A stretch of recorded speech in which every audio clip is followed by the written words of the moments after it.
Gloria al Señor, amén. Así vamos a estar dejando el lugar. Aquí nos comparte la palabra del día de hoy, mi hermano Mondragón. Así que disponga su corazón, disponga sus oídos, abra su mente. El Señor nos dé entendimiento y estemos prestos a lo que el Señor quiere hablarnos el día de hoy, amén. Amén, amén. Gloria a Dios. Buenos días. Buenos días a todos. ¿Cómo están, hermanos, aparte de bendecidos? Gloria a Dios. Hermano, felicite al que está a su lado y dígale qué bueno que viniste, y felicítese usted mismo, qué bueno que vine. Porque todos sabemos, cada uno de nosotros tenemos nuestra muy personal historia, pero sabemos lo complicado que es venir a la iglesia, ¿verdad? Es muy, muy difícil venir a la iglesia, la verdad, muy, muy complicado. Así que debemos de sentirnos gozosos y felicitar a nuestro hermano o hermana por haber venido y tomar esa decisión de venir a la iglesia. Gloria a Dios. Y bueno, les invito por favor que se pongan de pie para, en reverencia a la palabra de Dios que vamos a estudiar el día de hoy. Y les pido que me acompañen ahí a Mateo 26, 36 al 46. Mateo 26, 36 al 46. ¿Sí se escucha bien? Gloria a Dios. Gloria a Dios. ¿Sí falta un poquito volumen? Ok, entonces, amada iglesia, Mateo 26, 36. Amén. ¿Y a todos? El que no traiga Biblia, acérquese con un cristiano, por favor, ahí, para que le comparta ahí la palabra de Dios también, o que la acompañe a leer ahí con él. O el que no pueda, que alguien le ayude a leerle, por favor, a compartirle. Ok, la leemos juntos. Dice: entonces llegó Jesús con ellos a un lugar que se llama Getsemaní, y dijo a sus discípulos: sentaos aquí, entre tanto que voy allí y oro. Y tomando a Pedro y a los dos hijos de Zebedeo, comenzó a entristecerse y a angustiarse en gran manera. Entonces Jesús les dijo: mi alma está muy triste hasta la muerte. Quedaos aquí y velad conmigo. Yendo un poco adelante, se postró sobre su rostro, orando y diciendo: Padre mío, si es posible, pase de mí esta copa, pero no sea como yo quiero, sino como tú. Vino luego a sus discípulos y los halló durmiendo, y dijo a Pedro: ¿así que no habéis podido velar conmigo una hora? Velad y orad para que no entréis en tentación. El espíritu, la verdad, está dispuesto, pero la carne es débil. Otra vez fue y oró por segunda vez, diciendo: Padre mío, si no puede pasar de mí esta copa sin que yo la beba, hágase tu voluntad. Vino otra vez y los halló durmiendo, porque los ojos de ellos estaban cargados de sueño. Y dejándolos se fue de nuevo y oró por tercera vez, diciendo las mismas palabras. Entonces vino a sus discípulos y les dijo: dormid ya y descansad. He aquí, ha llegado la hora. El Hijo del Hombre es entregado en manos de pecadores. Levantaos, vamos, ved, se acerca el que me entrega. Vamos a orar, hermanos, por esta palabra que Dios nos va a hablar el día de hoy. Vamos a orar para que nuestra mente y nuestro corazón, nuestros oídos estén dispuestos. Amén. Gracias, Señor, te damos por permitirnos, Señor, estar aquí. Gracias por permitirnos, Padre, alabarte, por darte la gloria, la honra.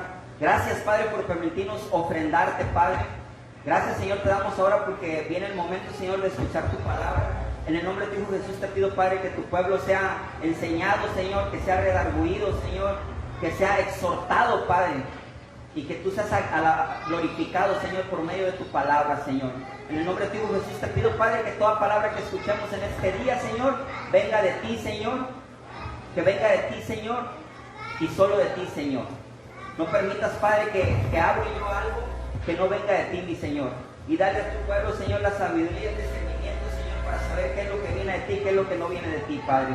Te lo pedimos, Padre, en el nombre poderoso de tu Hijo amado, Jesucristo, Señor. Amén, amén. Tome su lugar, por favor. Tome su lugar. Tome su lugar. Se dice, amada iglesia, o una verdadera predicación. ¿Cómo podemos identificar nosotros cuando es una verdadera predicación o que realmente es palabra de Dios? Bueno, tiene que ser la palabra con la Biblia en la mano, ¿verdad? Pero Cristo tiene que ser el centro. Amén. Si alguien se para aquí en el púlpito y empieza a hablar de sus anécdotas, de su vida, de lo que Dios ha hecho en su vida, de todo lo que le ha pasado y no se menciona a Jesucristo, pues empiezan a contar anécdotas o inclusive se da un versículo de la Biblia, pero no se menciona a Jesucristo, Jesucristo no es el centro, esa predicación desafortunadamente pues no es cristocéntrica o no es bíblica, ¿verdad? Todo tiene que estar, siempre todo tiene que ser el centro Jesucristo. ¿Y por qué tiene que ser el centro Jesucristo? Bueno, pues porque nuestra fe está en ¿quién? Nosotros no podríamos decirnos que somos cristianos porque no, entonces ¿a quién seguiríamos si no fuera Jesucristo? Amén. ¿Qué seríamos entonces? Fuéramos otra religión si no hubiera existido Jesucristo. Ahora, ¿qué sería de nosotros o en qué estaría nuestra fe si Jesucristo no hubiera sido crucificado en esa cruz? El centro de toda nuestra fe está en que Él murió, en que Él fue crucificado, amén, ¿no? Creemos que Él fue crucificado. Creemos que Él bajó, venció a la muerte, amén. Y creemos que nuestro Padre lo resucitó al tercer día, amén. Hizo varias apariciones, se le apareció a varios después de que resucitó, amén. Ascendió, dice la palabra que ascendió y que nos prometió que iba a regresar, amén. Entonces, la diferencia de otras religiones o otros dioses, como quiera usted llamarle, es que nuestro Dios, en el que nosotros creemos, en el que nuestra fe está basada, es el único que ha resucitado. Hay muchos dioses, hay muchas personas, deidades, que se creen ellos y que están hechos polvo ahí en su tumba, amén. Hay otros que jamás se les vio, hay otros que solamente se tuvo conocimiento de ellos y se les adora y se creen ellos. Pero nosotros creemos en Jesucristo. Inclusive siempre me gusta mencionar esto, vivimos en el año ¿qué? 2021 ¿qué? Después de Cristo. Es el único que se celebra su nacimiento, amén. Aunque la mayoría de la gente lo celebra en diciembre, sabemos que no nació en diciembre.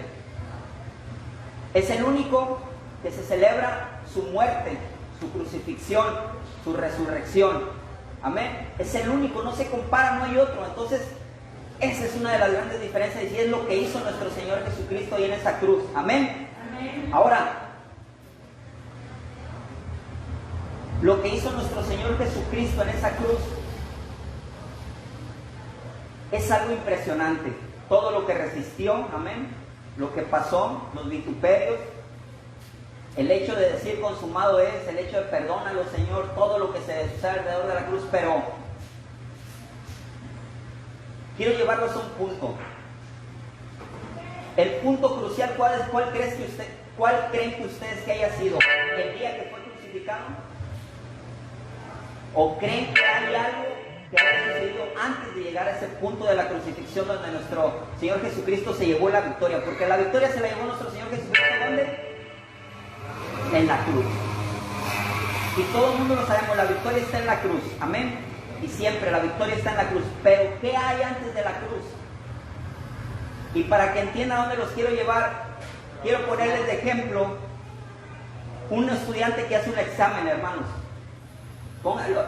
Imaginen un estudiante hace un examen y saca 10 en ese examen. Bueno, él después puede contar que hizo un examen y sacó un 10, pero ¿qué influyó para que él sacara un 10 en ese examen? Que ese día haya desayunado bien, que ese día algo no sé, recibió iluminación o no sé, o que ese día también que desayunó su mente estaba más clara, que el día estaba bien claro, todo se prestó, las preguntas estaban fáciles. No, hubo una preparación. Este estudiante se preparó, estudió. ¿Y desde cuándo creen ustedes que un estudiante tiene que prepararse para un examen? Desde el día que le dicen va a haber un examen el 15 de octubre. Si te lo dicen hoy, tú sabes que tienes que empezar a preparar porque el 15 de octubre vas a tener un examen. De la misma manera, si ese estudiante fracasa en ese examen o saca un 0 o un 6, ¿es porque ese día se levantó con el pie izquierdo? Es porque no se preparó para ese examen, amada iglesia. Le pongo otro ejemplo, un corredor de un maratón. ¿Cómo gana esa carrera? Todos los que vimos Juegos Olímpicos, yo los vi, no sé si ustedes los vieron, se habla mucho de los ganadores, cómo se preparan. 4 largos años, ¿verdad? 4 largos años de preparación y de estar en otros torneos y de estar en otras competiciones estatales, nacionales, hasta llegar al punto de los Juegos Olímpicos. Y cuando tú los ves que corren 2 minutos, esas carreras de 100 metros, y tú dices, no, o sea, en 5 minutos se ganó su medalla de oro y ya grabó su nombre en la historia del deporte, obviamente. Pero volvemos a lo mismo. ¿Sería porque ese día traía unos buenos tenis? ¿Sería porque ese día traía la ropa adecuada? Obviamente no, tuvo su preparación. Se estuvo preparando para que el día de la competición, esa persona, ese corredor, tuviera lo necesario para poder competir en esa carrera. Y ese día se le dio, bueno, había 10 competidores, bueno, fue el que se preparó más. Porque podríamos pensar, a veces yo me pongo a pensar, digo, cuando estoy viendo el fútbol, digo, o estoy viendo dos boxeadores, porque no se han visto boxeadores, muchas veces algunos boxeadores traen versículos en sus shorts, o traen tatuados versículos, que no, si está bien o no está bien, eso es otro tema, pero ellos están utilizando ese medio para compartir la palabra de Dios, y a mí me hace pensar, porque no he tenido la oportunidad de platicar con ellos, los veo en la tele nada más, me hace pensar que son cristianos o creen en Dios, y que están utilizando ese medio para dar a conocer la palabra de Dios, ¿verdad? Entonces yo me pongo a pensar, si los 2 boxeadores son cristianos, ¿a quién apoyará Dios? ¿Verdad? Si es algo de que, sí da risa, o sea, es algo, pero entonces la preparación, amados hermanos, ¿cómo te preparas? Dios los ama a todos igual, pero ¿por qué unos los levanta más rápido? Porque unos tienen ministerios, porque otros están más adelante, porque se preparan más, hermano, no es porque nos quieran más a unos que a otros, es la preparación que tú le pones. Pero cuando llega el momento de la crisis, cuando llega el momento de la tribulación, cuando llega el momento de la prueba, no es que en ese momento te vas a volver cristiano, o no es que en ese momento se te va a aparecer Dios y el Espíritu Santo y te va a sacar de ese apuro. Es que tú tuviste una preparación para que el momento que llega la crisis, que llega la tribulación, que llega el problema, Dios ya te preparó para esa situación. Amén. Y ese es el punto que los quiero llevar, y vamos a ver qué tiene que ver el punto que lo estoy llevando con el tema de la palabra de Dios, y cómo podemos aplicar la palabra de Dios, lo que vivió nuestro Señor Jesucristo, cómo lo que vivió nuestro Señor Jesucristo lo podemos aplicar en nuestras vidas. ¿Cuántas veces de nosotros, hermanos, seamos honestos, nos pasan cosas, nuestros hijos salen en alcoholismo, salen en drogadicción, tenemos problemas en el matrimonio, tenemos problemas con la esposa, con el esposo, tenemos problemas en el trabajo, tenemos problemas económicos, el ministerio, el don, talento que Dios me había dado se me empieza a ir de las manos, y decimos, es que vino Satanás y me lo quitó. Probablemente, yo no lo dudo que Satanás haya metido las manos, pero no lo metió el día que tu esposa se fue de su casa, no lo metió el día que tu esposo se fue de tu casa, no fue Satanás y llegó el día que hubo una infidelidad, no fue el día que perdiste el trabajo, sino hubo momentos antes que estuvo trabajando y el enemigo que tú dejaste que te trabajara. ¿Sí me están entendiendo? No pasa en ese momento, la desgracia no sucede en el día que literal pasa la desgracia, sino días antes, porque así como nos podemos preparar para algo bueno, nos estamos preparando para algo negativo, y luego viene a nuestra cabeza y decimos, ay Señor, pero ¿por qué me está yendo mal en mi matrimonio? ¿Por qué mi hijo está andando de drogadito? Y yo digo, ay papá, pues si lo estás viendo, se te sale 2, 3 de la mañana, lo ves cada día más flaco, lo ves que anda con personas que no debe de andar, lo ves que anda para allá y para acá, lo ves que te llega con cosas que tú no le compraste, él no trabaja y cada rato trae algo nuevo, algo usado que tú no se lo compraste, pues no te sorprendas si al año ya tu hijo anda en las drogas, ¿verdad? O sea, tuviste muchas llamadas de atención. Y es que, ¿por qué mi matrimonio está mal? Bueno, porque dejaste de orar con ella, dejaste de orar con él, dejaste de estar en oración con tu pareja. Un matrimonio que no ora junto va al fracaso, es definitivo. ¿Por qué me está yendo mal en mi relación? Bueno, porque no tienes buena comunicación con él, porque no has sabido llevar, y fue una tras otra, hasta que llega el momento que la relación explota. Y ahí estamos nosotros. Ay, pero ¿por qué me pasan estas cosas? Bueno, hubo muchas llamadas de atención, hubo muchas alertas, hubo muchos momentos que Dios te estuvo diciendo, alértate, prepárate, porque va a llegar el momento y tienes que estar preparado. Amén. Amén. Igual, fíjese que los desastres naturales, que Dios bendiga a toda esa gente que perdió sus cosas, hermanos. No es burla, no es juzgar ni nada, pero hermanos, si construimos en un lugar donde era un río, si construimos sobre una laguna, si construimos donde sabemos que no, si construyes en una montaña, si construyes en un lugar que sabes que es sísmico, que está expuesto a derrumbes, pues que no te sorprenda, hermano, que el día de la lluvia que llegue un huracán se caiga todo, ¿verdad? Es lo mismo, hermano, simplemente como Dios en lo natural y en lo secular, en nuestra vida, siempre hay avisos, siempre hay señales. Hay una parte de la palabra de Dios que nos dice que el que edifica su casa sobre una roca, ¿verdad? Entonces, ¿cómo podemos sorprendernos o luego cómo queremos exigirle a las autoridades que nos regrese a algo si nosotros construimos donde no teníamos que haber construido? Ahora, otro punto de los desastres naturales. Todos sabemos, dice la palabra de Dios, que por medio del arco iris es una señal de que ya el mundo jamás va a volver a perderse por agua, dice, ¿verdad? ¿Amén o no amén? Pues estoy diciendo chifladuras. Ok. Pero aún a pesar de eso, tenemos que aceptar y tenemos que estar de acuerdo en que no estamos cuidando el planeta, hermano. Cuando se inundan las calles, cuando se tapa todo, es porque tiramos colillas de cigarro, tiramos basura.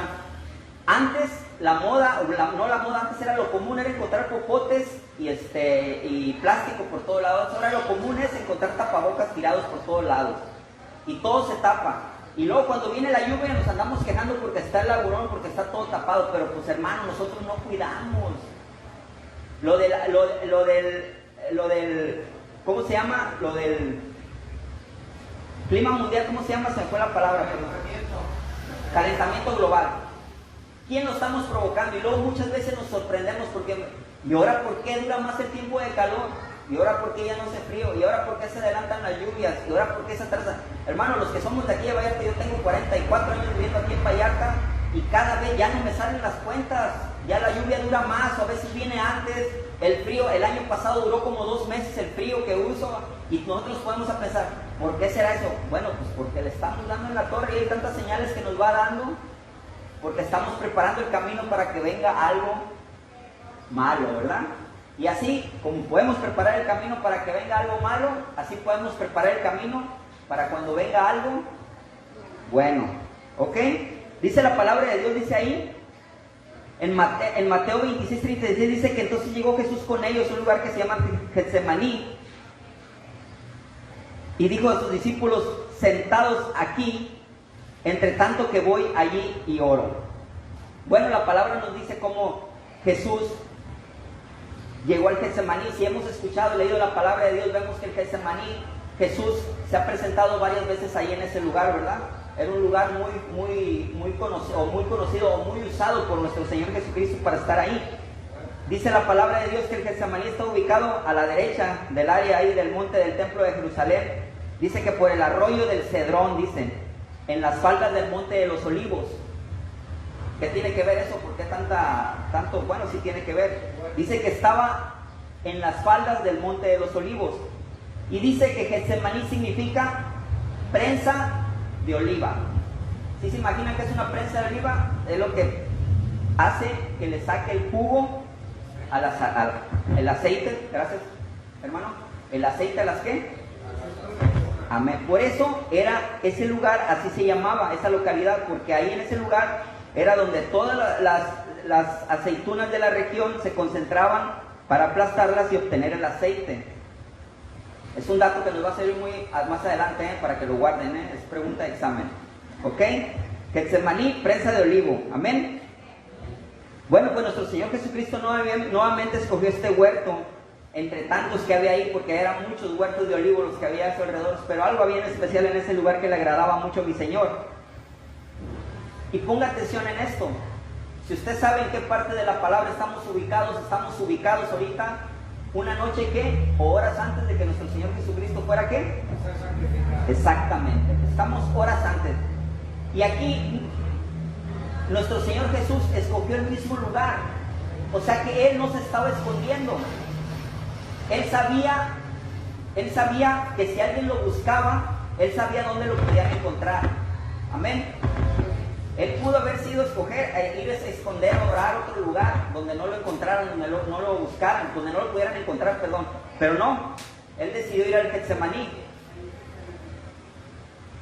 sabiendo que todos los que lo conocían sabían que lo podían encontrar ahí fácilmente. ¿Y es por qué? Porque nuestro Señor Jesucristo no se estaba escondiendo, amén. Aunque muchos quieren decir que se estaba escondiendo, y también dicen más adelante que vamos a llegar a ese punto, pero que también tuvo miedo, pero ahorita vamos a ver qué nos dice la palabra de Dios. Y bueno, dice en Mateo 37, dice, y tomando a Pedro y a los dos hijos de Zebedeo, comenzó a entristecerse y a angustiarse en gran manera. Entonces Jesús les dijo, mi alma está muy triste hasta la muerte, quedaos aquí y velad conmigo. Podemos pensar, amada iglesia, que nuestro Señor Jesucristo estaba intranquilo. Amén. Imagínense todo lo que se venía. Todo lo que se venía hasta la muerte, así es, dicen. Dice que Él comenzó a entristecerse porque Él sabía por todo el dolor que iba a pasar. Tal vez no sabía cuántos latigazos le iban a dar, tal vez no sabía qué cantidad o cómo, pero Él sabía que lo que venía no iba a ser fácil. Inclusive sabemos que en el Antiguo Testamento, en Isaías y algunos otros profetas, profetizaron la manera en cómo nuestro Señor Jesucristo iba a hacer todo lo que iba a pasar, amén. Entonces, y pues obviamente nuestro Jesucristo por voz directa sabía todo lo que iba a suceder a unas horas.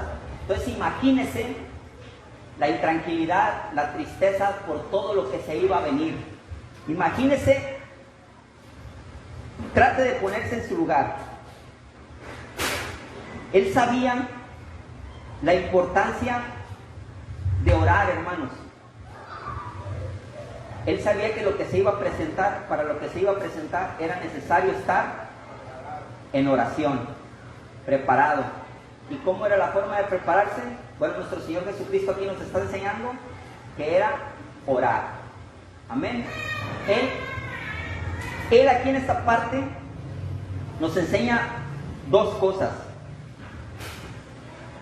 Lo importante que es apoyarnos en nuestros hermanos en oración. ¿Qué le dice? Quédense aquí y velad conmigo. Estén atentos aquí conmigo. Apóyenme. Ayúdenme. Amén. Y nos enseña otra cosa. La importancia de orar en lo privado. Miren, amada iglesia, no es antibíblico, ni es falta de fe, ni está mal el que le pidamos a alguien que ore por nosotros. A mí me encanta que oren por mí. Es muy bonito que alguien ore por ti.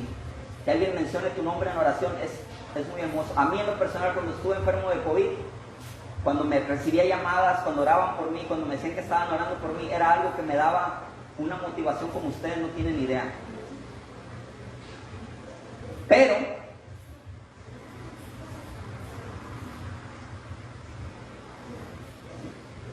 la más importante de las oraciones es la personal.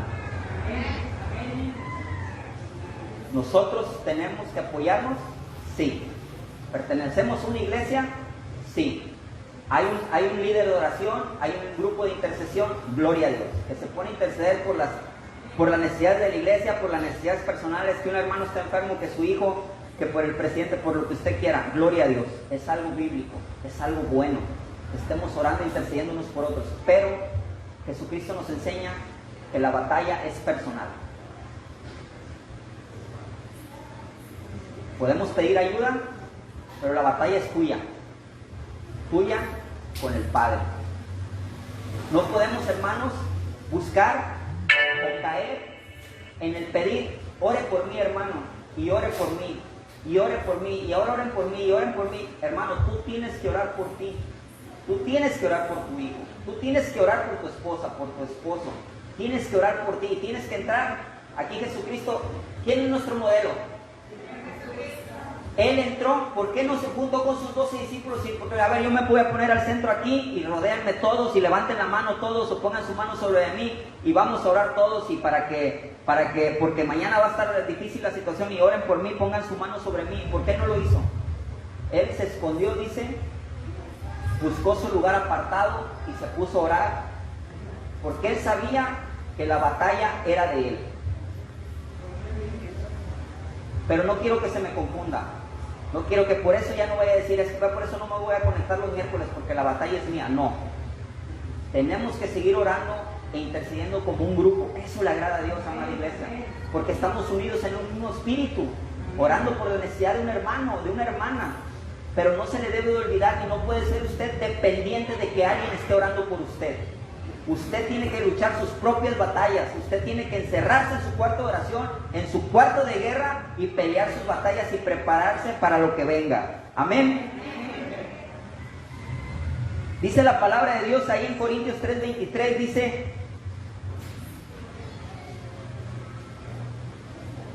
dice, el que no cometió, esa es nueva versión internacional, el que no cometió pecado alguno por nosotros, Dios lo trató como pecador, para que en él recibiéramos la justicia de Dios.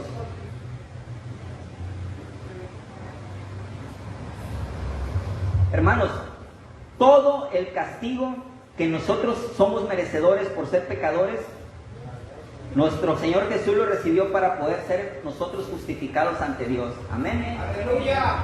Dice la palabra que Jesús nunca cometió ningún pecado, fue santo. Amén. Dice la palabra de Dios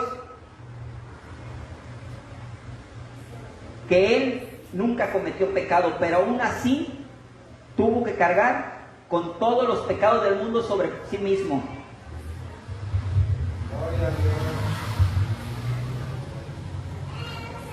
Se menciona mucho que Jesús pudo haber tenido miedo de sentir por lo que iba a pasar. Y la única manera de saber si tuvo miedo o no es preguntándole a él, ¿verdad? Pero pues hasta que estemos frente a él, si nos podremos preguntarle si tuvo miedo. Muchos teólogos dicen que tuvo miedo, otros dicen que no. Lo que yo entiendo por medio de la palabra de Dios es, imagínate, ¿se ha vestido todo de blanco algún día?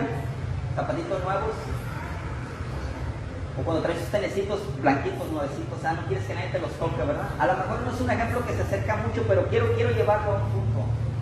Cuando estás completamente vestido de blanco y que vas a ir a un evento y quieres ir lo más presentable que puedas.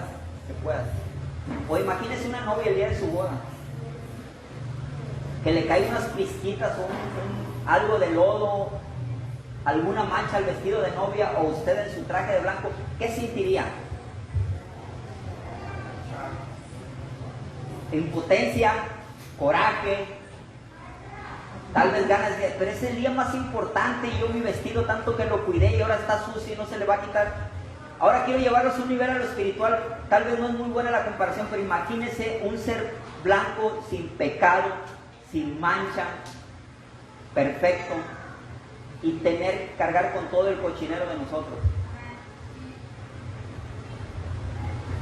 Yo en lo personal, la palabra de Dios a mí me dice que no fue miedo, sino la tristeza, la inquietud, la ansiedad, es por tener todo ese cochinero encima de él. Imagínese la desesperación y la impotencia de tener que cargar con todo lo que han hecho violadores, asesinos, narcotraficantes, mentirosos, infieles. Imagínese cargar con todo eso. Piensa en las 5 personas más malas del mundo. O es más, tal vez ni tuviéramos que pensar en esas 5 personas, nada más con lo que tenemos cargado aquí nosotros. Que nuestro Señor Jesús que haya tenido que cargar con todo eso, porque eso fue lo que pasó. Él tomó nuestros pecados. Es por eso que nuestro Señor Jesucristo, entiendo por medio de la palabra de Dios, que fue el que se sintió en esa posición, como un ser tan puro, tener que cargar con todo ese cochinero, pero era necesario. Era la única manera para que nosotros fuéramos justificados por medio de Él. Dice la palabra de Dios en 26:39, yendo un poco adelante, se postró sobre su rostro, orando y diciendo: Padre mío, si es posible, pasa de mí esta copa, pero que no sea como yo quiero, sino como tú. Dice la palabra de Dios, si es posible. Hermanos, nuestro Señor Jesús nos lo dice en repetidas ocasiones, por ejemplo, ahí en Marcos 10:27, si lo quieren ver, quieren buscar, y en Marcos 10:27 dice: y Jesús les dijo, para los hombres es imposible, pero para Dios todo es posible, ¿verdad? Y él dice algo muy similar en Mateo 19:26, que no hay nada imposible para Dios. ¿Y por qué Jesús le dice si es posible? Si todas las cosas son posibles para Dios. Nuestro Señor Jesús sabe que para Dios todo es posible. Sin embargo, hay cosas, amada iglesia, que Dios no puede dejar pasar. Por eso muchas veces dicen que Dios se contradice o que Dios se contrapone. Pero no, es simplemente que no entendemos bien la palabra de Dios. Abra sus ojos a lo espiritual, amada iglesia. Dice la palabra de Dios, y le pido que me acompañe a Hebreos 6:18.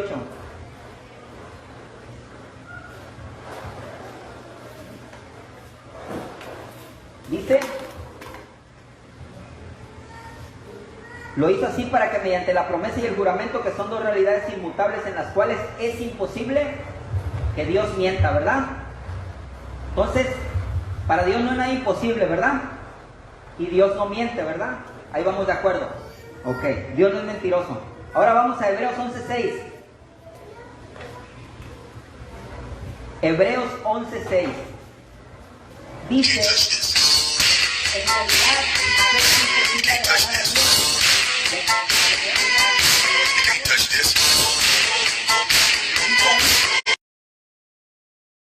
amén. Entonces, para Dios todo es posible, Dios no miente, y sin fe es imposible agradar a Dios. Estos tres puntos son muy importantes, porque amada iglesia, para Dios no era moralmente posible que Dios liberara a toda la humanidad perdida y que perdonara nuestros pecados sin ese sacrificio en la cruz. ¿Sí? Entonces, si es posible, dice nuestro Señor Jesucristo, para Dios todas las cosas son posibles. Dios no miente. Y el otro es que sin fe es imposible agradar a Dios. Entonces, Dios no miente, todo es posible para Él, pero era imposible el poder ser justificados con Dios sin ese sacrificio en la cruz. Era necesario que nuestro Señor Jesucristo cargara con esos pecados, con nuestros pecados, para que nosotros lográramos el ser justificados ante Dios. Amén. Poniendo toda su fe en el Padre, porque dice la palabra que sin fe es imposible agradar a Dios, y nuestro Señor Jesucristo cuando le dijo: si es posible, y si no, que se haga tu voluntad, pero que no sea como yo quiero, sino como tú. ¿Qué estaba haciendo en ese momento? Poniendo toda su fe en el Padre. Amén. En ese momento Jesús estaba agradando a Dios porque estaba poniendo toda su fe en Él. Amén.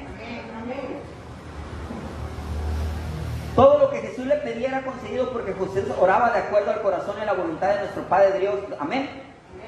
Todo lo que Jesús le pedía le era concedido por Dios. Amén. Por eso Jesucristo fue cauto y no le dijo: quita esta copa de mí. Le dijo: si es posible. Porque era un momento que podemos entender que era una lucha para Él. Él estaba luchando, Él estaba en una batalla. Amén. Al tomar la copa del juicio de la cruz, amada iglesia, no queda más claro que no es posible que nosotros podamos ser salvos de alguna otra manera. No hay manera de que nosotros seamos salvos por medio de nuestras ofrendas, que seamos salvos por medio de nuestro servicio que hacemos, por medio de nuestras buenas obras, por medio de tan buenos que seamos. No es posible de alcanzar la salvación más que por medio de nuestro Señor Jesucristo. Es la única manera de que nosotros podamos ser salvos, por medio de nuestro Señor Jesucristo. No hay otra forma en que nosotros seamos salvos más que por medio de nuestro Señor Jesucristo. La copa, amada iglesia, perdón, antes de llegar a la copa, porque si hubiera otra manera de que pudiéramos ser salvos por medio, si nuestro Señor Jesucristo, entonces el sacrificio de nuestro Señor Jesucristo fuera en vano, ¿verdad? Y no hubiera servido de nada, ¿verdad? Bueno, estamos de acuerdo en eso. La copa, vamos a ver qué significa la copa. La copa en varios versículos, yo se los voy a leer, no lo busques, dice, es una imagen de la poderosa ira y del juicio de Dios, amada iglesia. En Salmo 75:8 dice, porque el cáliz está en la mano de Jehová y el vino está fermentado, lleno de mistura y él derrama del mismo, hasta el fondo lo apurarán y lo beberán todos los impios de la tierra. En Isaías 51:17 dice, despierta, despierta, levántate, oh Jerusalén, que bebiste de la mano de Jehová el cáliz de su ira, porque el cáliz de aturdimiento bebiste hasta los sedimentos. En Jeremías 25:15 dice, porque así me dijo Jehová Dios de Israel, toma de mi mano la copa del vino de este furor, y da a beber a él todas las naciones a las cuales yo te envío. Gloria a Dios. La copa, amada iglesia, es cuando Jesús dijo, si puedes pasar de mí esta copa, estaba hablando del juicio que se venía. Ese es el significado de la copa. Jesús fue juzgado en nuestro lugar y tuvo que tomarse esa copa. Nosotros somos los que teníamos que habernos bebido esa copa, pero Jesús tomó nuestro lugar y Él la bebió por nosotros. Amén. Y gracias, toda esta tristeza y agonía de Jesús, por un lado, imagínense la lucha de Jesús. Por un lado estaba nuestra salvación, el que tú fueras salvo, el que yo fuera salvo. Por un lado estaba eso, y por otro lado estaba todo el cochinero que estábamos nosotros, con el que iba a tener que cargar sobre él. Imagínense la difícil decisión para Jesús de poner en la balanza, de decir, o están mis hijos, mis hermanos, o desecho todo este cochinero, pero se van a perder cada uno de nosotros. Hermanos, cada gota de sangre de nuestro Señor Jesucristo valemos cada uno de nosotros. Fíjense el valor que tenemos cada uno de nosotros, hermanos. Cuando usted se sienta mal, cuando diga usted, muchas gracias, pastora, cuando usted piensa, llegue en su cabeza que nadie me quiere porque terminó con su novio o con su novia, o porque ya le hicieron el feo en su trabajo, o porque no lo saludaron en la iglesia, o porque por cualquier ocasión que llegue a su mente que diga, es que nadie me quiere, es que nadie piensa en mí, tenga siempre grabado en su mente que hay alguien que dio hasta la última gota de sangre por usted. Alguien que lo ama tan incondicionalmente que no permitió que nos fuéramos al infierno, al lago de fuego, como usted quiera llamarlo. Alguien que dio su vida para que nosotros lográramos ser justificados y reconciliados con Dios por medio de este gran sacrificio. Así que acuérdese cada que llegue a su mente que nadie me quiere, que estoy solo. No está solo, hermano. Jesús dio su vida por usted. Gloria a Dios. Denle una fuerte ofrenda de palmas a nuestro Señor Jesucristo. Gloria a Dios.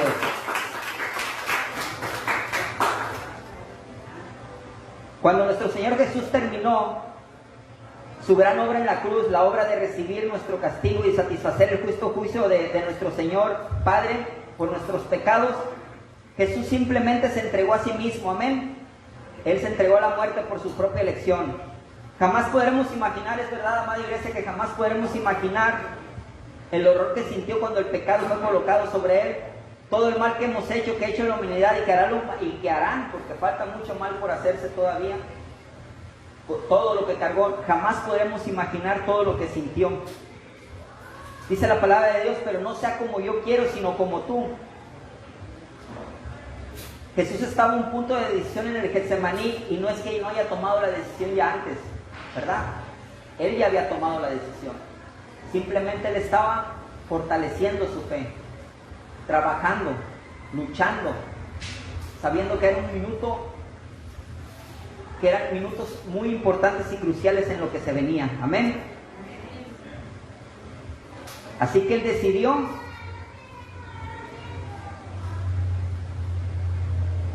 tomar la copa en el Getsemaní, amada iglesia. La copa del juicio de la ira de Dios no la tomó en el momento de la cruz, lo tomó en el Getsemaní.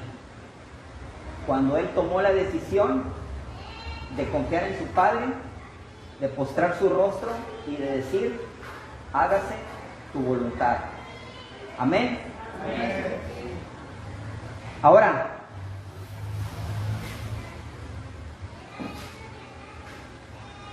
¿qué tiene que ver eso con mi vida? ¿En qué lo puedo aplicar en mi vida?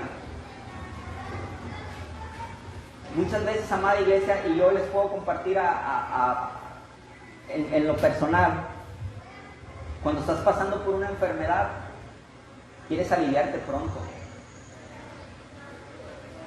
¿verdad? Nadie queremos estar sufriendo, pero muchas veces es necesario, hermanos. Es muy difícil entender esto, pero muchas veces es necesario el sufrir lo que estamos pasando para que algo se cumpla, porque Dios nos está preparando para algo. Muchas veces entramos en oración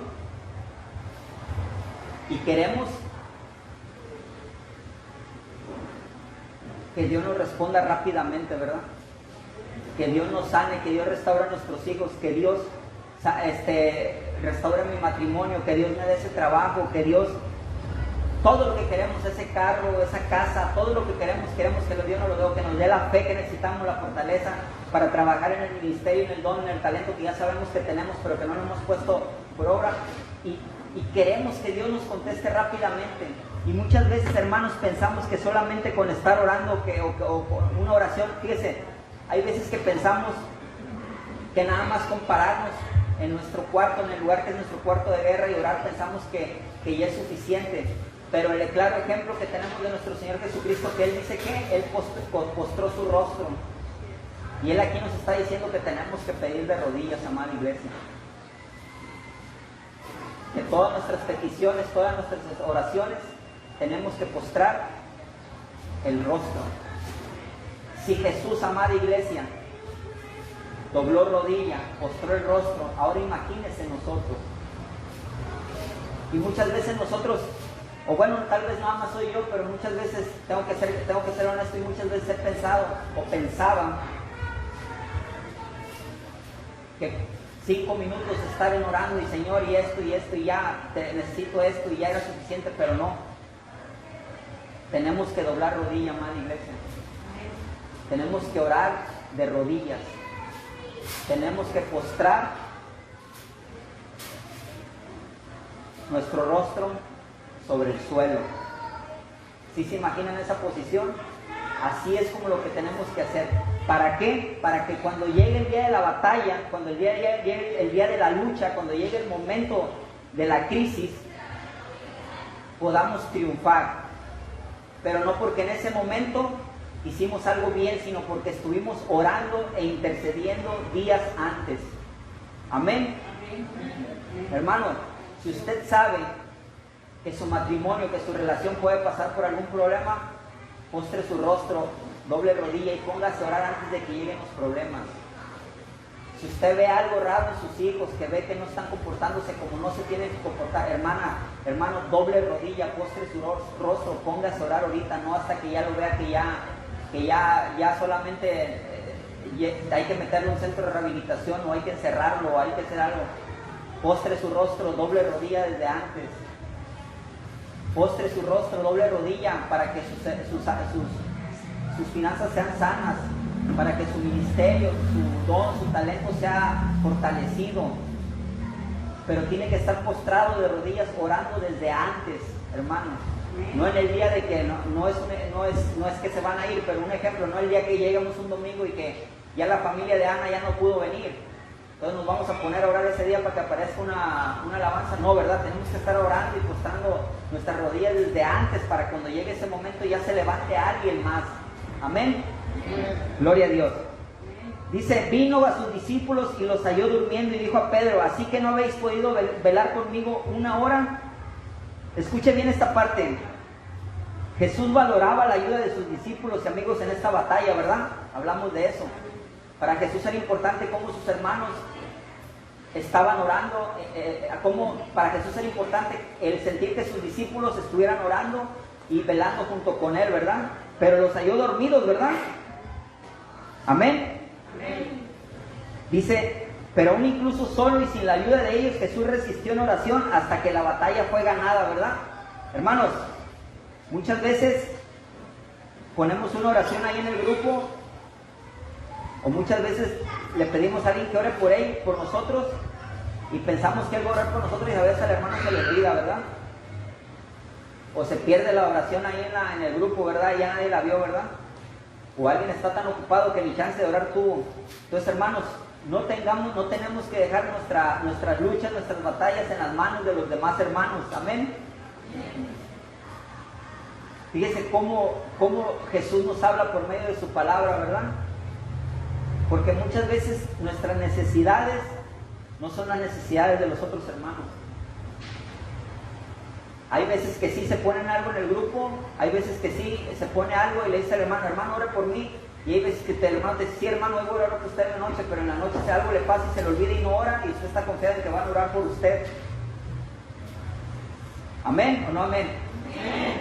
Cómo Jesús nos remarca que la batalla es, porque los hermanos se pueden dormir, ¿verdad? Pueden dejar de estar velando junto con nosotros, ¿verdad? Entonces nosotros tenemos que estar atentos. Dice, vino otra vez y los halló durmiendo porque los ojos de ellos estaban cargados de sueño. Ahora, hermanos, no dice la palabra, pero yo no dudo que el enemigo haya tenido que ver. ¿Cuántas veces estamos en la iglesia y entra ¿cómo se llama? Sopor, ¿no? Sopor. De repente te entra un sueño que no había sentido en toda la mañana, ¿verdad?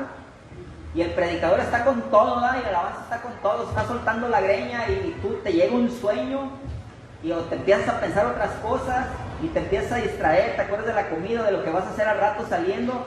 Yo no dudo que sea el enemigo, hermano. Yo no lo dudo que sea el que está ahí.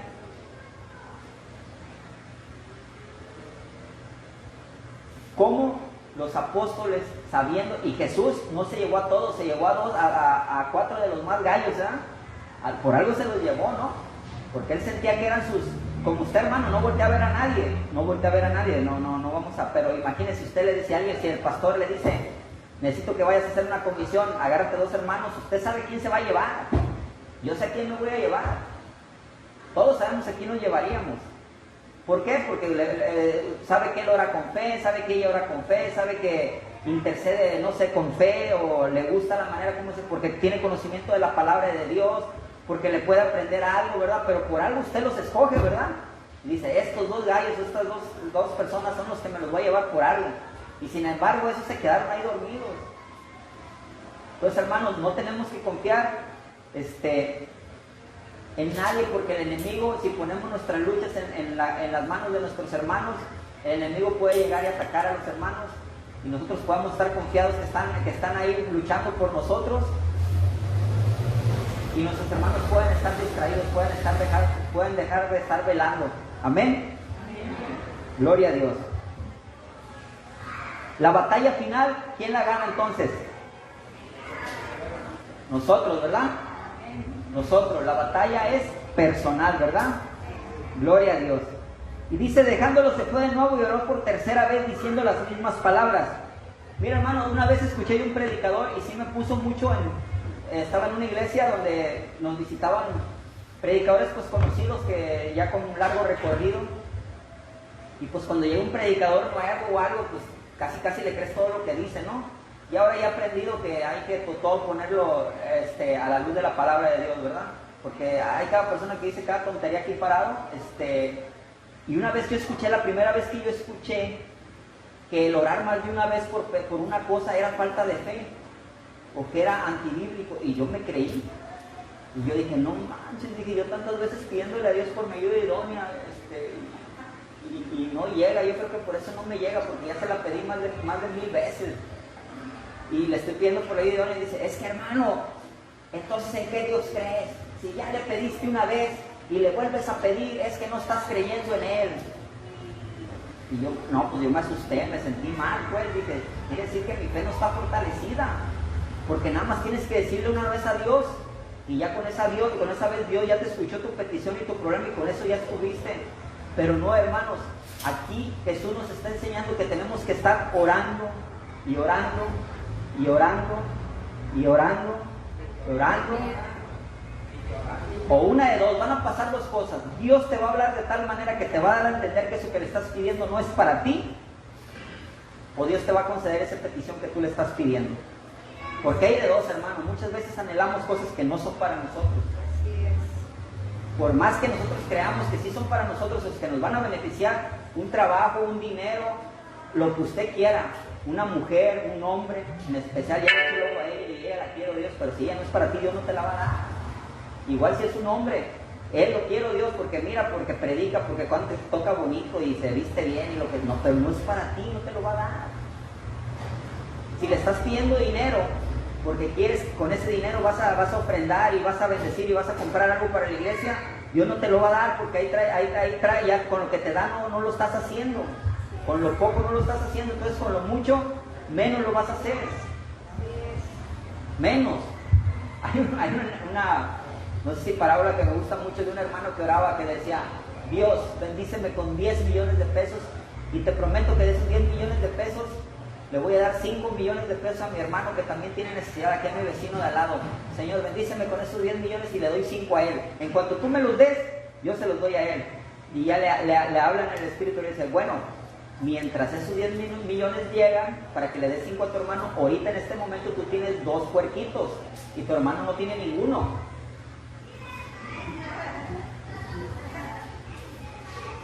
¿Sí lo entienden o no? Hermano, mientras te bendigo con esos 10 millones de pesos para darle 5 a tu hermano, ahorita tú tienes 2 puerquitos y tu hermano no tiene ninguno. Así que, ¿cómo ves? Empezamos por darle un puerquito a tu hermano y ya después vemos si con los 10 millones te los doy o no. Hermano, tenemos que estar orando y orando y orando y tenemos que estar postrados de rodillas hasta que Dios nos hable, como le dije hace rato, hasta que Dios nos hable en lo espiritual, que te diga: hijo, no seas terco, eso no es para ti. O hasta que Dios nos conceda. Hermano, hermana, no se canse de orar por su sanidad, no se canse de orar por ese trabajo, no se canse de orar por su relación con su pareja, no se canse de orar por sus hijos, no se canse de orar por sus padres, por lo que esté orando. Por si tiene familia que quiere que sea alcanzada por nuestro Señor Jesucristo, no deje de orar, siga orando.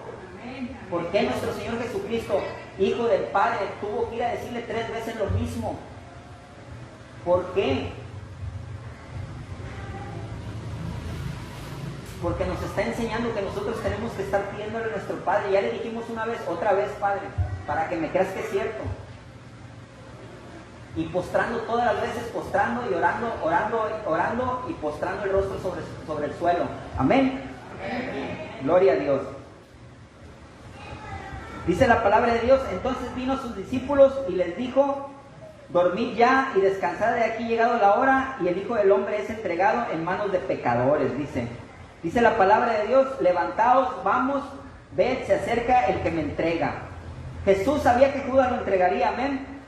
Y que lo que estaba a unas horas de que lo iban a arrestar y que los que lo iban a arrestar ya estaban en camino. Si seguimos leyendo la palabra más adelante, vemos cómo es aprendido por sus captores, ¿verdad? Horas después. Pero Jesús dice: vamos, pero no dice en una palabra de vamos a escondernos o vamos a huir, no dice, lo dice como un grito de guerra. Vamos, como cuando nosotros decimos: vamos a orar por aquel, vamos a hacer esto, pero lo dijo con un vamos de que iba preparado ya a afrontar lo que se venía. Amén. La muerte de nuestro Señor Jesucristo, amada iglesia, ha sido única por la manera en que murió, por el significado de su muerte, por todo lo que vivió y toda la tristeza, todo el dolor, todo lo que sintió, también fue único. Amén. No podía ser de otra manera. La manera de darnos a nosotros la salvación y la vida eterna fue única. Amén. Por eso, amada iglesia, ya para terminar, y si quiere, hermana, me ayuda con el canto, por favor, y le invito a que se ponga de pie. Póngase de pie, por favor.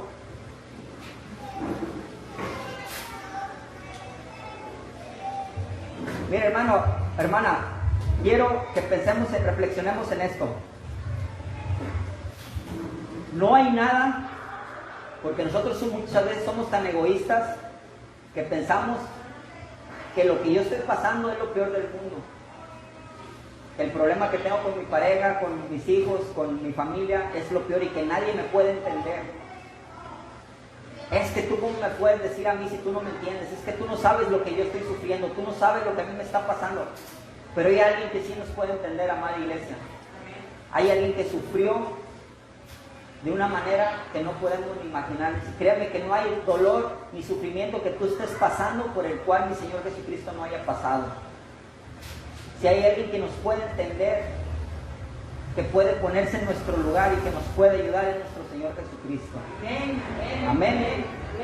Hermano, cada que llegue a ti la tribulación, cada que llegue a ti el problema, si estás pasando en este problema, en este momento por una enfermedad, por un problema, por una tribulación, por lo que estés pasando en este momento, sigue postrado, sigue orando, sigue clamando, sigue pidiéndole al Padre, porque Dios te va a dar la batalla, te va a dar la victoria en esa batalla que estás pasando en este momento.